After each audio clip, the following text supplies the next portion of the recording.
আজ নিয়ে আমার বিয়ের 6 দিন হয়ে গেল। যার সাথে বিয়ে হয়েছে তার নাম জান্নাত। আম্মুর পছন্দ।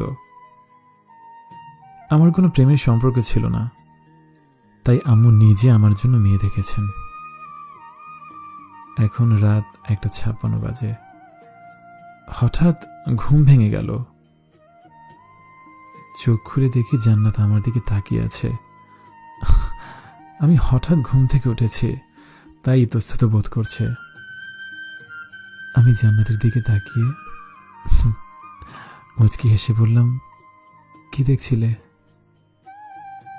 জান্নাত খানিকটা লজ্জা পেয়ে মাথা নুয়ে বলল, আপনাকে দেখছিলাম। আমি বললাম, আমাকে দেখার কি আছে? ঘুমিয়ে পড়ো। জান্নাত তৎক্ষণাৎ জবাব দিল, আপনি অনেক সুন্দর। আমি কখনো ভাবিনি আমার স্বামী এতটা সুন্দর হবে। আপনার দাড়িগুলো আমার খুব ভালো লাগে। আল্লাহ মাফ করুন। আমি চোখ বন্ধ করে নিলাম। আমাকে পেয়ে কেউ নিজেকে ভাগ্যবতী বলে মনে করবে, এটা আমি স্বপ্নেও ভাবিনি। মনের মধ্যে অজানা একটা সুখ অনুভব হলো। সেই সুখ আমার শিরায় শিরায় উত্তাপ ছড়িয়ে দিল। আমি হাসি মুখে জান্নাতকে বুকে জড়িয়ে নিলাম। সে আমাকে জড়িয়ে ধরেই গুটিসুটি মেরে ঘুমিয়ে পড়ল। আমার আর ঘুম আসছে না। অসম্ভব মায়াবী এই মেয়েটা। ফজরের আজান দিচ্ছে। একটু অলসতা ভর করেছে। উঠতে মন চাচ্ছে না। কিছু শুনতে পাচ্ছি। কেউ গুনগুন করছে, কিন্তু কি করছে বুঝতে পারছি না। অলসতা কাটিয়ে মনোযোগ দিলাম। বারান্দায় কেউ কুরআন তেলাওয়াত করছে। এত সুন্দর তেলাওয়াত আমি আগে কখনো শুনিনি। কান জুড়িয়ে যাচ্ছে। ঘরে একটা সুবাস পাচ্ছে। কিসের সুবাস তা বুঝতে পারছি না, তবে এটা কোনো সাধারণ সুবাস হতেই পারে না। বিছানা ছেড়ে উঠলাম। বারান্দায় এসে দেখি জান্নাত কোরআন তেলাওয়াত করছে।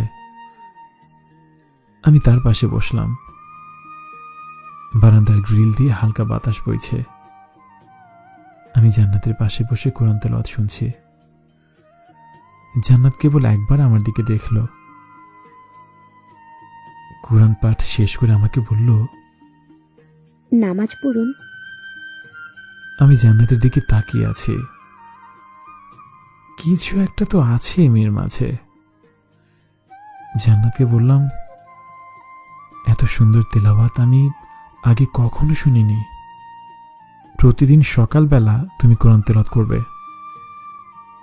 আমার দিনের শুরু যেন তোমার তেলাওয়াত দিয়েই হয়। মনে থাকবে তো? জান্নাত বিনয়ী কণ্ঠে বলল, মনে থাকবে। জান্নাতের হাসি দেখে আমার ভালো লাগে। তাহাজ্জুদে নামাজ আদায় করা খুব সহজ নয়, কিন্তু যেদিন থেকে জান্নাতকে জীবনসঙ্গী হিসেবে পেলাম, সেদিন থেকে তাহাজ্জুদে নামাজ পড়তে অসুবিধা হচ্ছে না। আমাকে সবসময় শাসন করে, ঘরে সবসময় পাঞ্জাবি পরে থাকতে হবে। আমাকে নাকি পাঞ্জাবিতে আরো সুন্দর লাগে। রোজার মাসেও জান্নাত সারাদিন কাজ করে, তবুও ক্লান্ত হয় না। আমি মাঝে মাঝে তার কাজে সাহায্য করি।